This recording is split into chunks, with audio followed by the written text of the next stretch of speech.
السلام عليكم. ازيكم يا جماعة؟ جاني سؤال على الفيديو اللي فات. الحقيقة السؤال ده استوقفني يعني. هحطه لكم على الشاشة. زي ما انتم شايفين كده، اولا ربنا يشفيه ويشفي كل مريض ويحفظنا جميعا من كل سوء وكل مكروه يا رب، اللهم امين.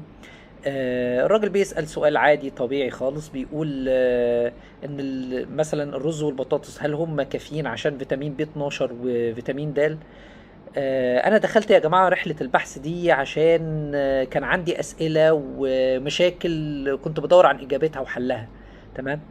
آه، اللي استغربت له ان اول تحدي واجهني ما كانش في مثلا يعني عدم فهمي لسه للنظام، او مثلا ان انا هغير نظام اكلي او كده. لا لا خالص. آه، اول تحدي كان مواجهة الناس اللي حواليا. يا جماعة، أنا من بعد ما شفت لقاء دكتور ضياء مع الإعلامي محمود سعد، والسؤال كان المحرك الأساسي اللي هو هل إن ربنا يعني خلقنا ناقصين ومحتاجين المكملات طول الوقت؟ يعني الموضوع أنا ما خرجتش منه إن أنا يعني خلاص بقى يعني أرمي المكملات كده وأنا فهمت كل حاجة والموضوع خلص. لا بالعكس، أنا يعني حسيت إن ده بيفتح مجال لحاجة أعمق. هل احنا بنفكر في الاكل بطريقه مظبوطه او بصوره صحيحه؟ هل ان احنا يعني مش لازم نقف ونتامل ازاي احنا بناكل، ايه الاكل اللي احنا بناكله؟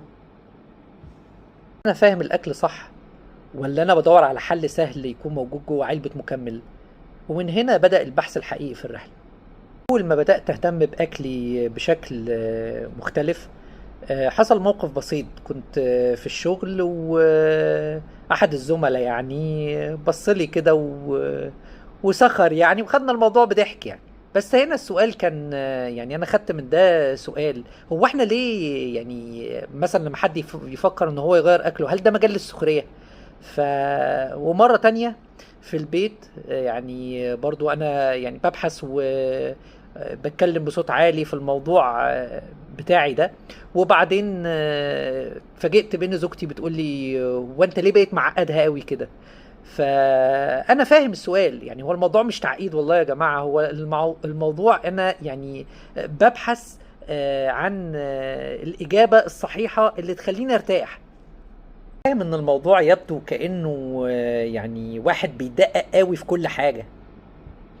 ومن هنا بدأت أفهم حاجة: إن أي تغيير حقيقي مش بيتواجه بس بصعوبة التغيير نفسه، إنما بيتواجه باستغراب الناس. والغريب إن ده حصل معانا كمان، لأني كنت قبل كده ممكن أستغرب إن أي حد يعمل نفس اللي أنا بعمله. لكن لما تكون أنت داخل الرحلة بنفسك بتبتدي تشوف الموضوع بشكل تاني، شكل مختلف. بعد كل ده ظهر سؤال جديد: واحنا طول الوقت بنسأل هل الأكل ده صحي؟ لكن السؤال الأهم: هل كل شيء موجود قدامنا وبناكله يعتبر أكل أصلا؟ السؤال: هو احنا بناكل أكل حقيقي ولا منتجات؟ مستني ردكم في التعليقات. ولو عجبك الفيديو يا ريت تشترك في القناة وتفعل زر الجرس وتعمل لنا لايك وتشاركنا برأيك، وإن شاء الله نجاوب مع بعض في الحلقة اللي جاية على السؤال: هو احنا بناكل أكل صحي ولا منتجات؟ سلام عليكم.